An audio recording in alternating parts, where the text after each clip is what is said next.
Awesome. Hopefully this works second time around. Apologize about that, guys. How about now? Can everyone see my screen?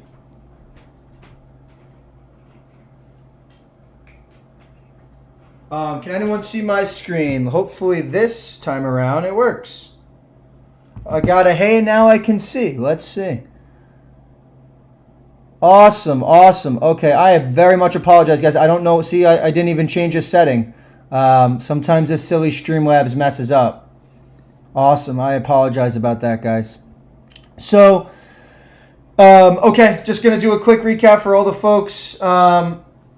For all the folks that are just obviously getting in real quick, I'm not a financial advisor. I trade at my own risk. I am a retail trader. I trade what is presented to me and what I think are great setups. I alert those trades live across all media channels. You can follow me on Discord, StockTwits. You can follow me on Webull, and the most followed trader globally there. You can follow me Instagram, etc., etc. So, gonna walk through today's thing. I know some people already took notes. I'm getting DMs on the first thing. I'll try and rephrase what I just said, although it's probably impossible. But today's action, guys, I want to talk through the trading day. Today I traded.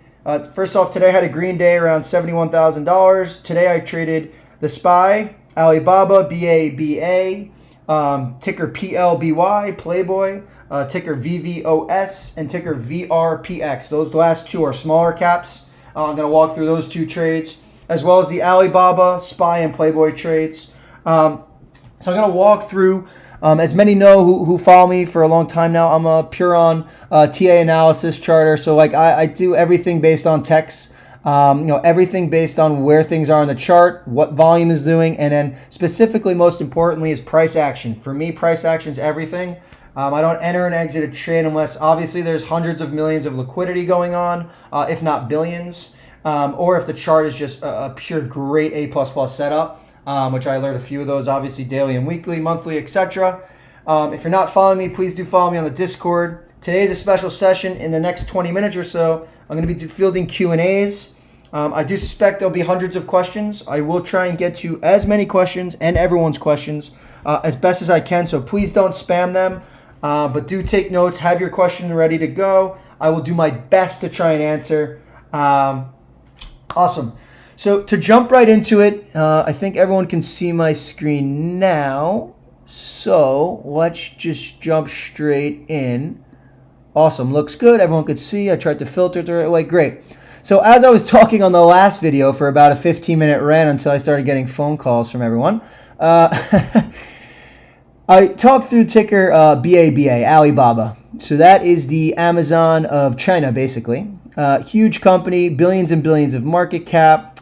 We've had a weekly tear all the way to the 319s from a high breakout standpoint. And now we've seen some major selling pressure coming down into here, into these zones. Into the 150 zones. In my opinion, obviously my opinion alone, I think this company is severely undervalued, even at 162 a share. But guys, guess what? China regulation, things going on in China right now. There's a lot of short-term selling pressure along all Chinese stocks, and because no one knows, it's uncertainty. Investors in long-term, big investors, funds, etc. They don't like uncertainty, even in a high-end growth stock or retailer, etc. Which just kind of touches everything, tech, retail, everything.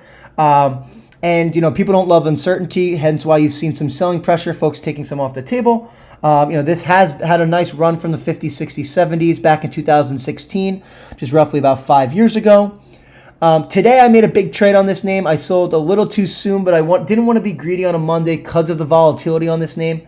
To keep in mind, team, this ticker has traded over $30 billion worth in the last 3 days.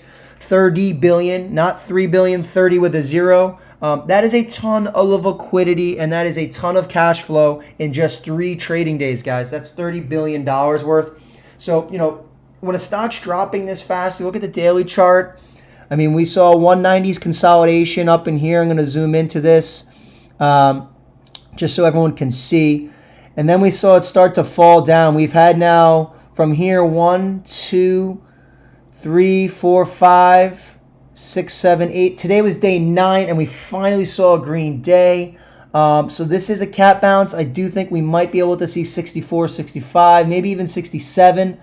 before I think we might see a little bit more selling pressure, but I don't know. Today was a huge channel green candle. 88 million shares went through today. You do the math, you take 88 million times $1.60 a share, and there you go. You have your volume, right? So that's what, 10 billion worth right there.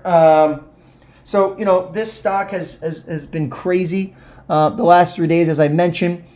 Why I wanted to start taking some. So for me, guys, with this stock, I won't be playing shares. It'll all be options because the options have a ton of range percentage. As you saw today, I took a screenshot of some of the options I put. It hit about 50%. At the high point, it hit and it closed at a little over 88 to 90%, guys, from where I alerted it. That's a huge percentage gain in one day on these names. I took profits. I don't hold a position on the contracts overnight. But I want to talk through where I got in. I took 100 contracts at $1.60, 160 calls that expire Friday. And the stock was down about 3.6% today early on. That was day number 9 selling pressure. So I figured, maybe we get a red to green bounce today. Why I took that trade thesis? The SPY was cranking to all-time highs. You had tech companies, Microsoft, everyone's hitting all-time highs. And I figured, you know what? Maybe someone's going to look at the poor Alibaba here. We might get a little green bounce. And so I took it down 3%. I took my first entry right in here at around 150 because I saw this flag. I said maybe it's going to flag back up right to 157, which it didn't. Consolidated more for another couple hours. I took 100 contracts in here at about 380, I think, was my first entry, 3.80 a contract. And then I bought more down here when it dipped. I got a beautiful position at about 350 a contract. So I had 200 contracts, roughly 60 grand worth, right in here at about 350 a contract. Then we saw it sort of come back up in here. I was up about 10, 15, 20%. Right when it hit 156, I was up about 18, 20%. Super excited there. And then the larger move up in here all day long, guys. I mean, higher lows, right? Higher lows, higher highs. Oh, breaks down, support, higher lows. Then we see a new break, HOD, higher highs. Then we see another breakdown here. Guess what? Now we see higher lows, which was down here, right? Constant up, down, up, down, up, down. Then we saw higher highs, right? Higher lows. And then we see a nice breakout in the channel, which breaked all the way back up to 161 close, up 1% in after hours. That's basically that is a 6% move, guys. On the option side, that's almost 100%. I didn't take these same day or Wednesday EXP. I took these weekly. A little bit less risk for me, easier upside. I was only targeting 30 to 50%, and these hit 90% today. I hope folks did well on this trade idea. I alerted it multiple times across multiple platforms. This was my entry in here, and I scaled out a lot. The gap fill I wanted to see was all the way to 159.64, guys, and we broke through that plane. But I wasn't greedy. I sold at the top of this red candle, which is about 158.50. I rinsed out all 200 contracts for about roughly 45-50%. I think I printed around 35 grand on that name there, on that single trade this morning. That was my biggest trade of the day in terms of numerical value. So that was a big trade for me. And then I actually took a SPY put intraday for about 8 to 10K profits. I caught it right in here at the top. Saw a consolidation. I saw it got rejected here at 448.20. I took a put there on 448.20, expired Wednesday, and I rode it all the way down into here. 447.49, I believe, is an area where I covered. Might have been even in the 50. I think it was 447.50, excuse me. That was equated to about a 25 to 30% gain on options contracts. So that was a nice print for me. I sold in this leg down up in here, this area. Didn't have the best close SPY, but I mean, we had a huge day, right? I mean, this is now up after hours. The indexes are at all-time highs. I don't know how, but wow, we just go to the moon every day. Literally, everyone's going to the moon, and we're at all-time highs. I don't even know. I don't even have comments for the global markets right now. It's just it's ridiculous, in my opinion, absolutely ridiculous. And there's not a single seller in sight, and it's just continuous buying. So do be cautious, though. We are at all-time highs. No one knows where the top is. Obviously, everyone knows where the bottoms are, but we don't know where the tops are. This could keep churning. I do think there's going to be some selling pressure October, November, December, back back end of H2 here. And I do think there's going to be some selling pressure end of 2021. We got taper things coming up. We got inflation potentially in 2022, rates, etc. So, there's a lot of catalysts to the downside that could come. So do be prepared. Don't get too comfortable in some of the long positions, and obviously play to your comfort zone, right? If you're up 50, 100% on some longs. My opinion, how I trade, I always like to take some off the table when I'm up 50, 100%. It's just a zone that I like to scale some out and leave some for the rest. Do be prepared. The indexes have absolutely crushed it from, low twos during COVID, 218. So, we're on a monster. We've doubled completely now from those lows. And, pre-lows, we're at 336, another $112 a share for the SPY. So, markets have been cranking. I am looking for a potential pullback end of year back down the 415, 420 zones. Maybe even lower, 405. I do think there's going to be some profit taking on the back end. As I mentioned, there's a ton of folks up, that are having phenomenal years. So I do suspect maybe some profit taking, but any type of correction, I am looking to potentially take some longs in some beautiful blue chip, large cap names in my swing account. So those are positions, obviously I'll be alerting when I take them and my timeline for the growth. But if I do see a big correction, I will be trying to add names for 2, 3, 4, 5 years out. It won't be like a quick month play unless obviously there's a drop and then a huge pop days later. But those will be mostly tickers I'm looking for, years out, solid companies. So that was the SPY trade today. That was just an intraday options trade. PLBY, this is Playboy. This is I call it the mothership of NFTs. Tons of analyst reviews and ratings in the 30, 40s, 50s. I think there's some analyst coverage in the hundreds. So there's a lot of bullish activity on this chart, on this name.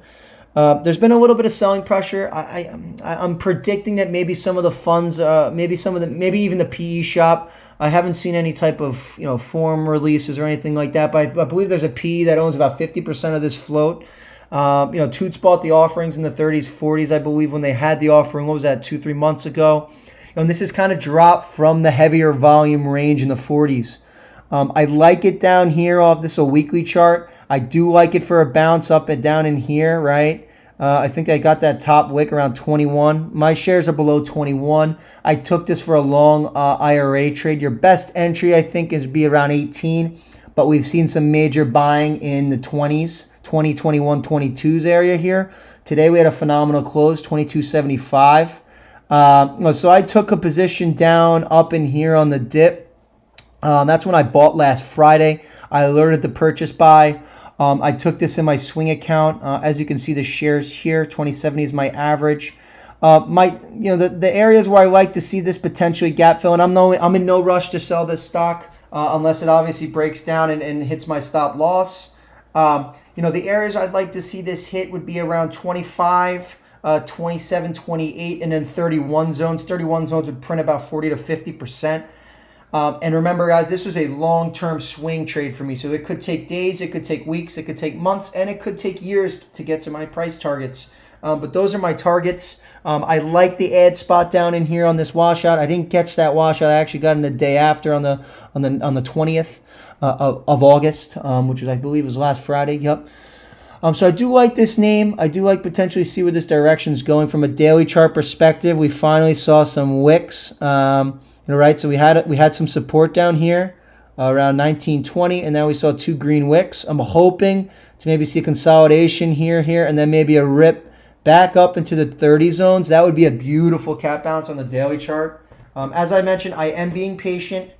This is a name that I do believe could go further. We saw big news with Visa today. They bought an NFT for, I think it was, $150,000 US dollars. So I do think this sector will bounce, but if you notice, Bitcoin has been bouncing beautifully. I think it's around 49.50K now.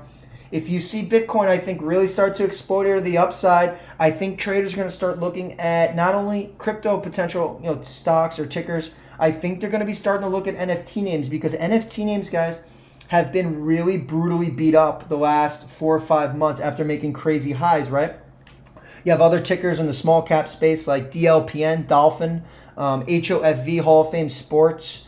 You got BBIG. What else you got? You got TCAT, which was the, I believe, the China or Oriental, I think it was, no, it was the Oriental company, I believe, right? And they made the big run that really started the whole NFT craze. I think it went from like 5 to 60 in like a span of a week. I remember trading, that was mayhem. So, you know, those stocks are super oversold right now. So we could see a potential small short-term bullish trend start to align on a lot of these names. I want to stick to the good names that I know have decent chart setups. I know that a lot of funds are an average of 28 to 40s, some even in the 50s. So I feel very confident adding way down here, which is 20-30% below a lot of those averages. As I mentioned to everyone when I trade, I like to get the best entry possible on Wall Street. It's my big sort of line I love to use. I want the cheapest entry that someone can give me. I don't want to overbuy for things. I don't want to FOMO chase. I'm patient. Let the plays come to me, whether that's a swing or day trade. Everyone can go buy as much as they want. I want to catch the dips. I want the washouts on good names, and I want to ride the momentum strong when everyone's buying, and I want to look to sell at the peaks. So that's how I normally trade, whether that's a washout long, like this, for example. This would be considered a washout long down here. It kind of reminds me of actually that chart of CCIV or FUBU recently that we traded. It has that similar look and then sort of kind of consolidated and sort of broke back out to sort of a medium level. That's all I'm looking for in this trade, you know, for some upside. So that's Playboy. The other two trades I took today, guys, was Vivos. Vivos. So I'm going to walk through this trade. Honestly, I'm not going to touch much on it. It's got a brutal looking chart, but it had a ton of volume. It traded like 130 million shares before 10:30 in the morning. So, you know, there was hundreds of millions of dollars being traded here, guys. Really want to talk through where I entered, where I exited. This was a 10-minute scalp. I sold post-halt. So there was a ton of buying here out of the gates. Millions and millions of shares. Where was it? Where was the buying? Here it is. Here's 9:30 gates open. 32 million, 6 million, 7 million, like tons, millions, guys. Millions and millions per candle here. So it kind of washed out, ripped up, washed out, same amount, washed out lows. I wanted to get in here like 580s, 590s, but I said, I think this might even go lower, back down to 540s. Which it actually did hit that dip in the day, and that's where I wanted to enter. But guess what? I didn't take that position there. Ripped back up, and I said, oh, maybe it will push to 7. So right on this red candle wick here, I took a 25,000 share entry around. I think my average was like 608, 605, 610. One of those. And then afterwards, we saw a major 6 million come through, another 2 million. This halted up on a 9% candle, guys. Then it gapped up even a little bit more, another 3 or 4% here to 709. I then moved my stop loss right to this candle wick, guys, which is about 667. It was actually 671 I had my stop loss at. Broke down through this candle here. Luckily, I got out. It then started to totally sell off here on 6 million. The 6 million that came through down here started to sell off down here. So I stopped loss out about $13,000 profits right through this candle. I wanted to make sure I stopped loss out above these wicks. And I didn't want to be greedy. My first target, guys, was 650, 660 from my 605, 610 entry. Just looking for, 7 to 10%. There was a ton of volume. As I mentioned, guys, August is not the month to play around. For me, it's take your 5-10% and run for the hills. It's a tough month to manage as a trader. So for me, I just went looking for my 5 to 10%, very stress-free liquidity setups. This hit my 10%. I wasn't greedy. I said I'm going to move my stop loss up to make sure I lock my 10%. And guess what? If it blows through it, it blows through it. I stop loss out with profits. But guess what? If this decided to gap higher, 750, 770, right? And we started to gap up to new highs, the 8s, 9s, I just continue moving my stop loss up. And, maybe lock 20, 30, 40, 50% on this name. But it didn't do that. It sold off the rest of the day. It sort of sold off, consolidated. Then we had some, big volumes to the end of the day here. But then it just got shorted, slammed here. Not expecting much on this ticker tomorrow. My guess is it probably sells off.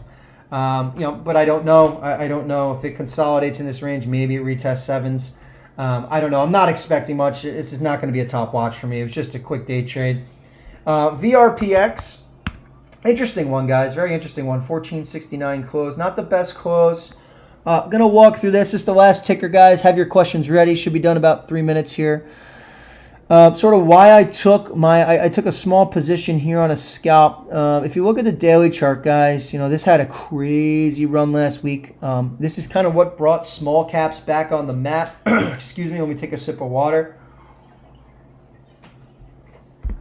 This is kind of what brought small caps and sort of the supernova theme back on the map. It's a biopharma stock that had some great news last week. Sort of gapped up 265%, then 50% the next day, but really 120% with a high of 36. And then we start to see some selling pressure, 24, 9, 5. Honestly, it hasn't sold off as fast as I thought it would. I thought there would be 30, 50% days, sort of like that PMCB.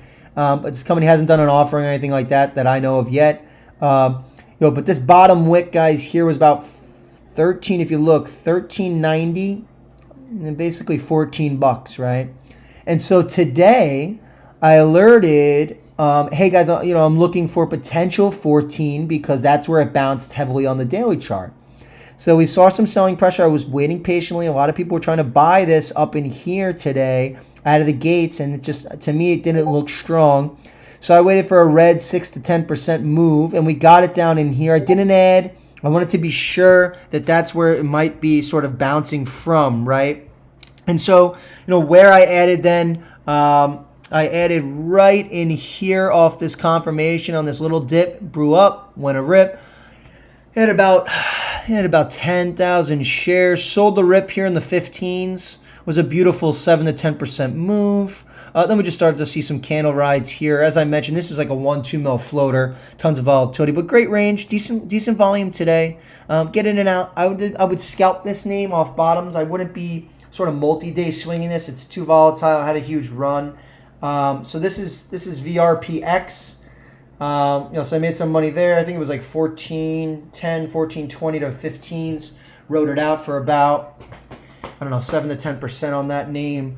So I'll be watching this name tomorrow. If this continues to consolidate around, low 14s, mid 14s, low 15s, we could potentially see a breakout. And the breakout would be potentially the top of these wicks to the minimum side, which would be that 18 to 19, maybe even 20 perk mode. Do keep an ay on those levels. If they do consolidate here, that's where my profit taking would be. Maybe sell a 10, 20, 30% pop. I do think this may become a fader, though. We've seen a lot of faders, MIRN, LEDS. A lot of these are faders. Play the momentum when the buying's there.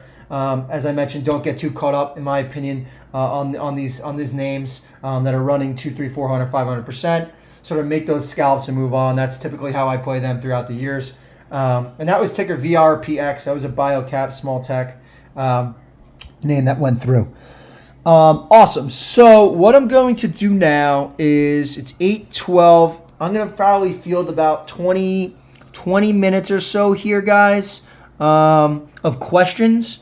And how I'm going to do that is what I'm basically going to do is just look at the live stream. So if you guys could start to put in some questions one by one on the live stream, basically we'll just start trying to answer a few. And I'll kind of walk through that via a diagram shown, or I'll just answer it via voice chat. So if you guys want to start shooting some questions out, I'll do my best to try and answer.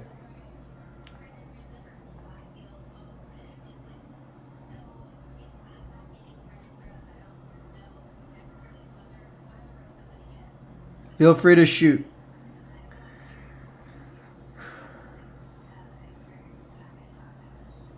Chris Dennis, have you used or heard of N3RB theory as a trading analytic? Sakara was no. No, I do not, and nor have I ever actually heard of that theory. I'll have to check that out after this. I'll give it a Google, but interesting one. No, I don't know anything about that. Joel Watson. How can you determine? The question was, how can you determine when and where an algo enters a stock? And how do you tell if they're bearish or bullish? So it's hard to tell throughout a trading day, in my opinion, where market makers and where algos are turned on or off, or where shares are being bought or sold. But in my opinion, you can look at the option flow, especially from a large cap or med cap perspective. If you see a ton of puts being bought for a specific sort of a strike or a specific timeline period. If you see calls, tons and tons and tons of calls for millions and millions of dollars, you can basically predict. Options folks always sort of make that first end prediction on where a ticker may go. So I look at the option flows before you think about sort of algos and market makers. From another way to answer that question, Joel, is if you're talking small caps, right? Stocks that are up 100, 200, 300% a day, 50% a day, right? That are trading hundreds of millions of shares. I would look at the price action. Where are the big volume candles being bought? Where are the millions of shares being bought? At what level? What range, right? Is it between $5 and $6? Is it between $1 and $2? Where is the stock trading now? I would call that price analysis and price action. And that would be your best bet to see where market makers or algos are accumulating for a potential larger move up or a larger move down. So if you see what I call a kill candle with double, triple, quadruple the volume of the last 20, 30, 40 minutes, that I would call a top. I'd call that a kill candle. Expect more downside. So you can see that's where the liquidity is being dumped. So that's how I best sort of look at how to determine whether algos or market makers are taking positions and which way, bearish or bullish. I look at more the price action, and then I look at the option flows. Hopefully that's helpful. JMC Kukaleli, what percentage of a $2,000 account should I put into each trade? When I grew my small account, I started with about $15,000, and I'm above 1.8 million now in the past 12 months. It was really tough at first, honestly. It's challenging. You don't know how to do risk management. You don't know how much to put in each trade. With a $2,000 account, if it was my $2,000 account, I'd be trying to maybe make $50, $100, potentially a trade. So that's maybe if you were to go in with maybe $300 or $500 and look for 5 or 10% each trade, I'd slowly just try and build up the account. That's how I worked with small accounts. I'll be doing a small account with my small account. I'll be doing a small account challenge in 2022. But obviously, due to what your comfort level is, obviously it's a small account. So like try and basically build out as much percentage as you possibly could, whether that's on an option, whether that's on a long-term stock, short-term stock, day trade, swing trade, etc. I always call it the 10% rule. With a small account stock, if you were to take 10% and do 10% a day, guys, that's 50% a week. That's 100%. That's 100% biweekly. That's 200% a month, guys. 200% a month if you're taking 10% a day on an account. Do the math, guys. That's huge. That's 2,400% a year on an account, only if you're taking the 10% a day. I call it the 10% rule. And the reason why traders cannot physically and mentally get over this is because they're greedy. They want more. They think it's going to go 50%, 100%. But 10% a day is better than all investors, all traders. They target that, right? So if you can do that consistently, that's sort of your secret sauce to really building out a small account to a large account. Hopefully that's helpful. Thoughts on MVST? Do not know the ticker MVST. I'd have to look that up, Fatalis. I do not know that ticker name, and I don't know what they do, nor do I know what sector. I would have to look that up. Najianan Jacob, sorry if I pronounce your name wrong. CF calls got $24 one. No, it's not a. How to predict stock target price, and that was Vinay Patil. So Vinay, this is sorry if I'm or pronouncing your name wrong or incorrectly. So how I sort of look or target a specific area entry and exit, right? So I'm going to go back to the Alibaba trade just from an option standpoint, right? So you saw some selling here, Vinay, right here on top around 159, 160, right? And we start to see some selling candles. This is right out of the gates at 9:30 in the morning after your opening bell.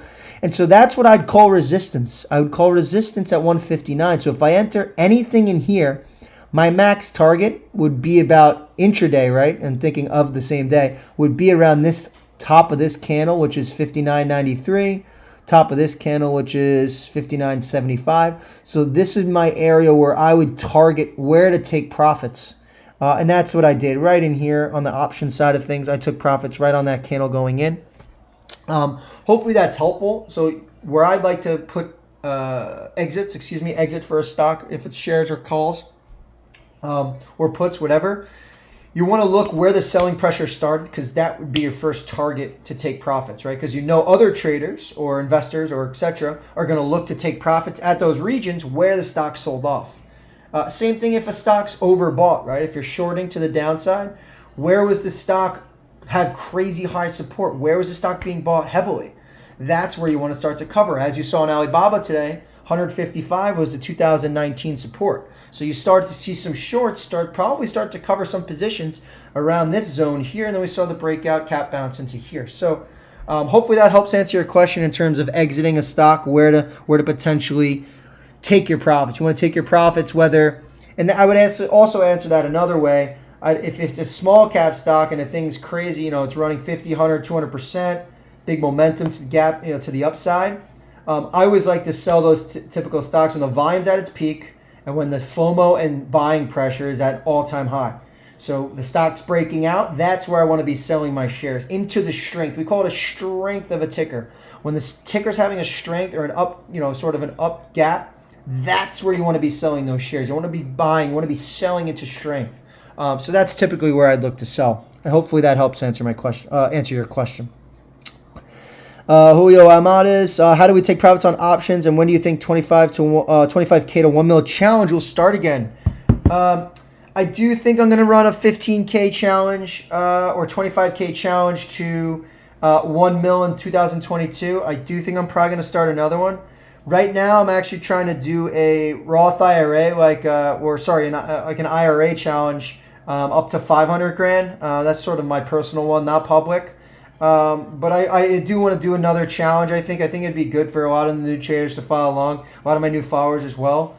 But I do want to continue this account challenge because ultimately, guys, I do want to get this to 2 to 2.5 million, maybe even 3 million by the end of the year. I really want to end the year super strong, and that's all I'm focused on right now. Is continue building out this account challenge. I really want to push myself and be disciplined the rest of the year, and then I'll think of a new challenge in 2022. Hopefully that helps, Julio. Lamb, what got you into the stock market? Oh, that's a good question. So ever since college, I had no money. I was a broke college student, a couple $100, and really what I was doing is I was buying IPOs. Planet Fitness was a big one I bought way back when, 5, 6, 7 years ago. So I really enjoy the aspect of doing some research back then. Sort of taking a super tiny position and watching it grow over time, and I always had a knack for doing that. And so, I had a real-time job for years after, and then finally decided that I wanted to do this full-time about 2 years ago. So I've been trading about full-time 2 years ago, off and on for multiple years now. And so really, that's really my love of trading.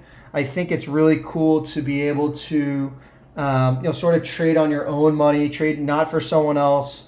And really dictate when your account goes up or down, learning perspectives, etc. So there's so much to learn that really sky is the limit in trading for me, and I really enjoy that aspect. And whether there's stressful days, happy days, it's a lot of ups and downs. And for me, the time goes by really fast, and I honestly love what I do. And I love to coach and teach you guys as well. It's sort of the highlight of my day as I'm sitting here at 8:22 on a Monday night, sort of walking through the stuff. So that's what got me into the stock market. Other questions. Hybrid Duff, I answered that question already. How do you, with an account under 25K? The hard part is getting to 25K. Maybe use 10%, 20% of your account. Sort of, I called it the 10% rule. So do scroll back in the video. How do you compensate for 3-day trades if you can't fund more than one account? How do you compensate for 3-day trades if you can't fund more than one account? So that would be, I have a little secret for that. Don't let the brokerages hear, but I'd open multiple accounts in different brokerages, guys, whether that's Webull, Fidelity, Trade Zero, TD, whatever it may be. You can open a bunch of small accounts in all these brokerages, Robinhood, even Robinhood. You can use 5 different brokerages with 5 different small accounts, and therefore you can now day trade 3 times per week on all these accounts. So that potentially can get you 15 day trades a week. That's a little trick to getting around the brokerages side. I started like that. I did have a ton of different small accounts in different brokerages. So you can make trades. So don't let the 25K account and under limit you from making day trades.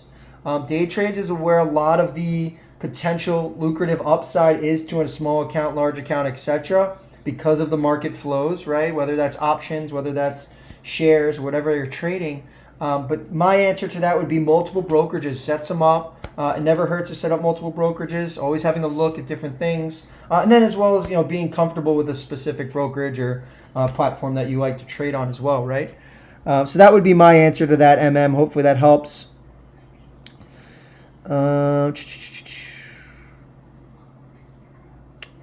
Jonathan, you think Chinese government will get any tougher on these U.S. listed companies? It's been hard to tell the bottom. I don't know, Jonathan, I think there's going to be more selling pressure on these China names. That's my opinion, of course. And the only reason I think there's going to be more selling pressure until there's some type of statement from the Chinese government about the direction of what's going to really go on and what they're looking to do. Right now, everyone's sort of indecisive. No one knows what's going on. A lot of those small cap China plays from IPOs have been absolutely beaten down, slaughtered from all-time highs, down like 80, 90%. I mean, you're seeing even the big names, Didi, Alibaba, Tencent. These are huge multi-billion dollar companies being sold off and shorted. So, if those are being sold off and shorted, you're going to see that across the China sector. So I would look to potentially find bottoms.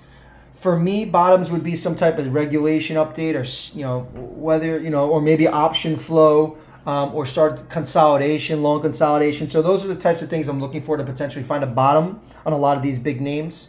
And I do think there's going to be some lucrative bounces along the way. So I will be trying to play a lot of those names. Trend Torres, how do you determine your price targets? I just went through that before. Scroll back. Lee O'Brien, what do you think contributed most to becoming the most successful trader today?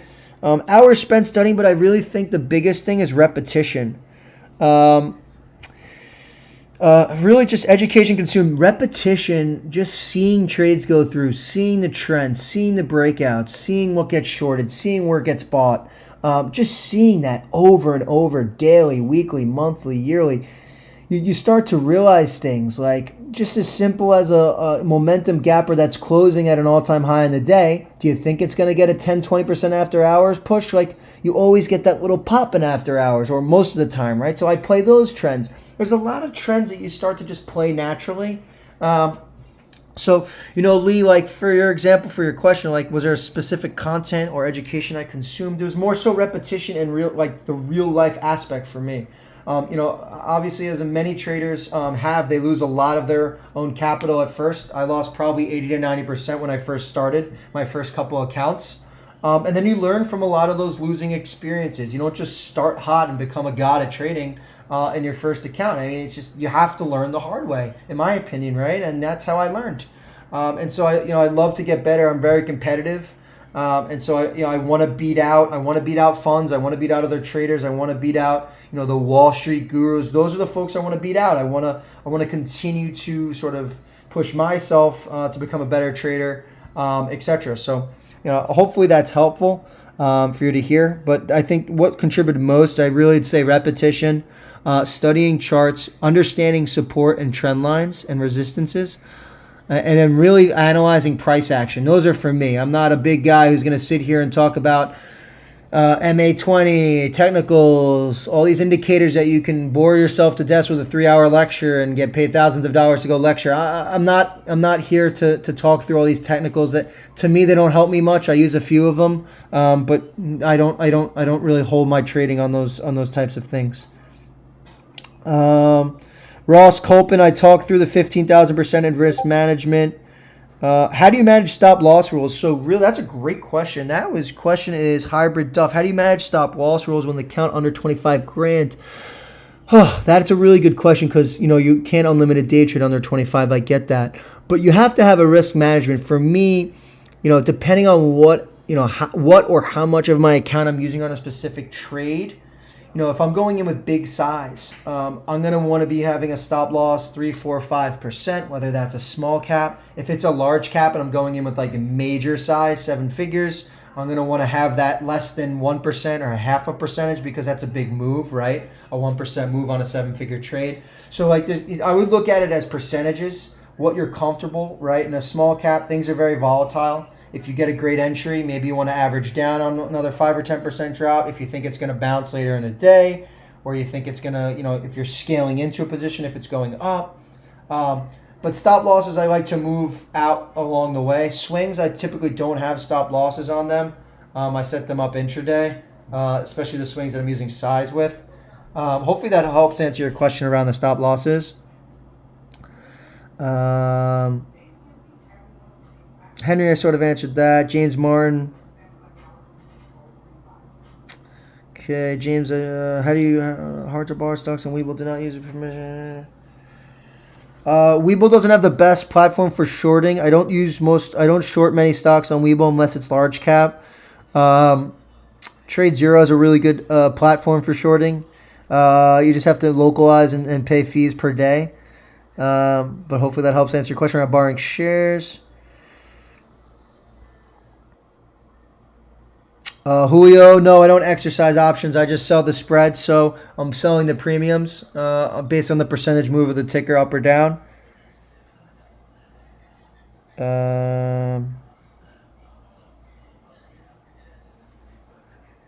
Hybrid Duff, biggest loss I took. Biggest loss. Was it MMAT this year? Biggest loss I've taken is for sure 6 figures. I'm going to guess around 120,000. I'd have to look that back up. That'd be probably my guess for my biggest loss.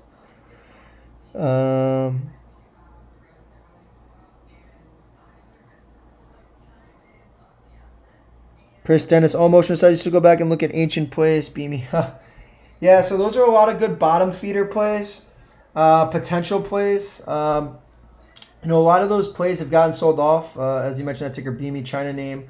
So, that ticker's got sold off pretty hard. Do I ever go look back at ancient plays? Yes.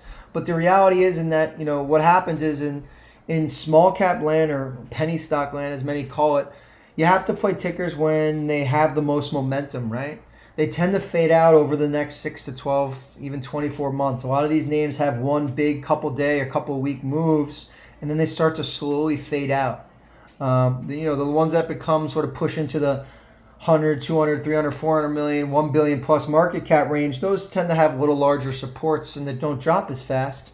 But the ones that don't 30 million, 20 million market cap and are sort of just getting new lows.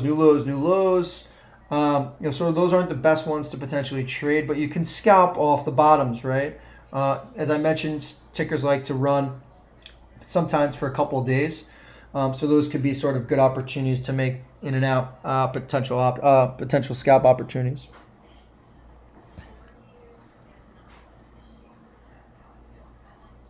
Yes, Lee, highly recommend. Just go look through the past YouTube. Lee's question was, would you consider going back and studying past charts as valuable as watching them play out in real time? 100%, because you're going to notice, Lee, that a lot of the patterns we play are very similar to where you see a pattern before it happens on a lot of these momentum gapper or scalp names.